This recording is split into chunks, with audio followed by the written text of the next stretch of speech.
Friends, మొదటి భాగంలో కొంత జర్నీ పెట్టాను. ఇది రెండో భాగం. పూర్తి వీడియో కూడా ఉంటుంది మన ఛానల్లో. షార్ట్ వీడియోలు 3 వస్తాయి. మొదట్లో మాట రిపీట్ అయింది, చూసుకోలేదు. తర్వాత కంటిన్యూ అవుతుంది. వారణాసి నుండి ప్రయాగరాజ్ బస్సులో వస్తే 3 కిలోమీటర్ల లోపు జూన్సీ అని ఒక పల్లెటూరులో ఆపారు. అది సిటీ కాదు, పల్లెటూరు కాదు. అక్కడి నుంచి త్రివేణి సంగమం దగ్గరకు వెళ్ళటానికి, ఒడ్డుకు వెళ్ళటానికి 3 కిలోమీటర్లు ఉంటుంది. అక్కడి నుంచి 2-3 కిలోమీటర్లు వస్తుంది లోపలికి. టోటల్గా 5-6 కిలోమీటర్లు కంటిన్యూ నడవాలి. అలా వద్దనుకుంటే ఇలా బైకులు, ఊరంతా బైకులు బయటకు వచ్చినాయి, ర్యాపిడో టైపు. అవి మాట్లాడుకుంటే 300 కానీ 200 కానీ తీసుకుంటున్నారు అవకాశం బట్టి. ఫుల్ డిమాండ్ ఏర్పడింది. నడవలేని వాళ్ళు అవకాశం వాళ్ళు ఎక్కువ వెళ్ళిపోతున్నారు. అంతా ఇచ్చి కదవంలో నడిచి చాలా మంది నడిచి వెళ్తున్నారు. అంతా చూసినట్టు ఉంటుందని నేను అలాగే నడుచుకుంటూ వెళ్ళాను. దారి పొడుగున బైకులు ఎక్కడ కావాలంటే అక్కడికి అందుబాటులో ఉన్నాయి, కానీ బాగా విపరీతంగా వసూలు చేస్తున్నారు.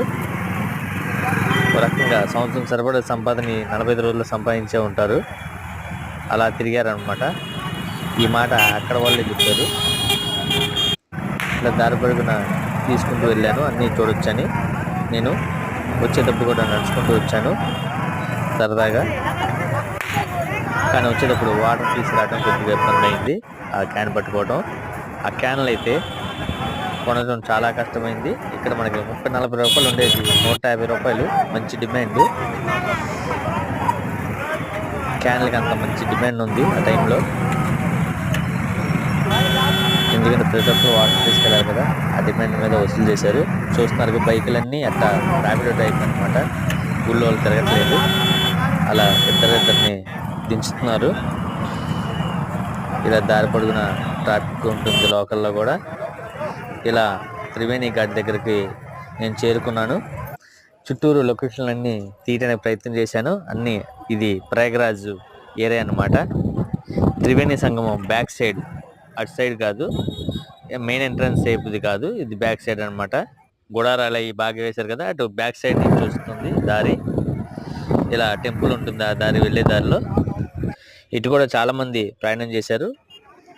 వారణాసి నుంచి ఇక్కడికి వచ్చేవాళ్ళు కంపల్సరీ ఇటు రావాల్సిందే, వేరే దారి లేదు. ఇటు నుంచి వచ్చే వాళ్ళకి ఈ దారి కలుస్తుంది. ఇది శివాలయమే, చాలా పెద్దది, కానీ ఎవరు వెళ్ళటం లేదు. చాలా మంది చూసుకుంటూ వచ్చేస్తున్నారు, దర్శనానికి ఎవరు వెళ్ళట్లేదు. ఎక్కువ వెళ్ళి స్నానం చేసి అడవుల్లోనే ఉంటున్నారు అందరూ. 3వ భాగంలో కథ చూడండి, అద్భుతంగా ఉంటుంది.